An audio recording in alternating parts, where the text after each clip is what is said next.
Hello, welcome back to the channel. Today we are going to be continuing the What If Spider-Man Was in My Hero Academia series. This is part 2, so if you haven't seen the previous part, go check that out. It'll be in the description below.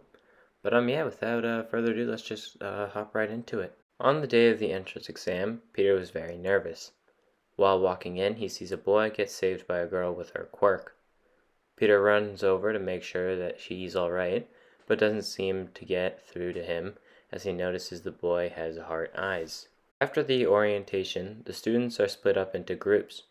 Deku, Bakugo, Tenya, and Uraraka are still put into the same spot, and Peter is moved to another. The horn goes off and all the students go charging for robots. Peter, with his enhanced speed, is able to get in front of the pack and take on the larger robots.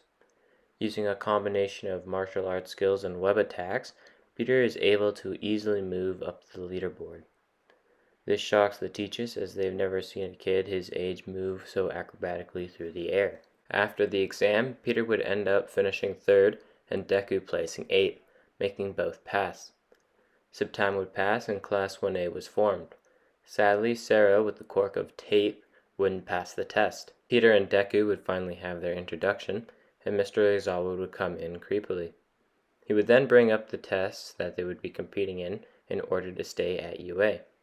The class is brought out to the field and begin testing. This time would be a bit more accurate, with Deku not placing last as he's more athletic than most students in Class 1A. In terms of Peter, he would be finishing in the top 3 in most events as his physical abilities like Deku were much greater than most students in Class 1A. Peter and Deku would complement each other, and as Bakugo saw this, angrily he charged for the two. Peter, having a strange feeling in his body, moved both himself and Deku out of the way as Bakugo missed them and charged right into the ground.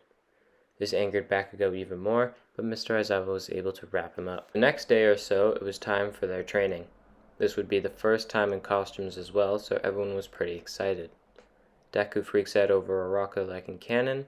When Peter comes out, he isn't too happy of the choice of material they used, but is grateful and believes as long as his web shooters work, then he doesn't really care about the design right now. All Might lines the students up and tells them the instructions for this simulation. After proclaiming the instructions, All Might introduces the teams and their matchups. For good character development, Deku and Uraraka still face off against Bakugo and Tenya. Since their battle is the same, their battle doesn't really change. After some time, it's Peter's turn, and he's paired up with Yaoyorozu as the villains, going up against Ashido and Aoyama. The match starts, and Yaoyorozu and Peter are able to come up with a plan in a matter of seconds. They allow Ashido and Aoyama to come in, and then barrage them with traps and make them stuck. As Ashido and Aoyama enter the room, the two begin to put their plan into fruition. However, Peter's web shooters don't work. This gives Aoyama an opening and begins moving fast towards the weapon. Peter, using his stronger body, pushes off the floor and apprehends Aoyama with his martial arts skills. The battle ends with Peter and Yaoyorozu winning, but Peter being frustrated.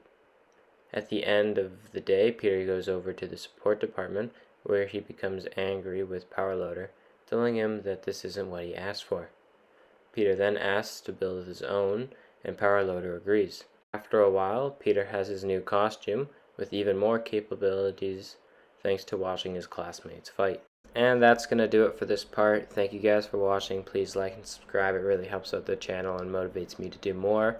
And yeah, I'll see you next time. Take care and peace.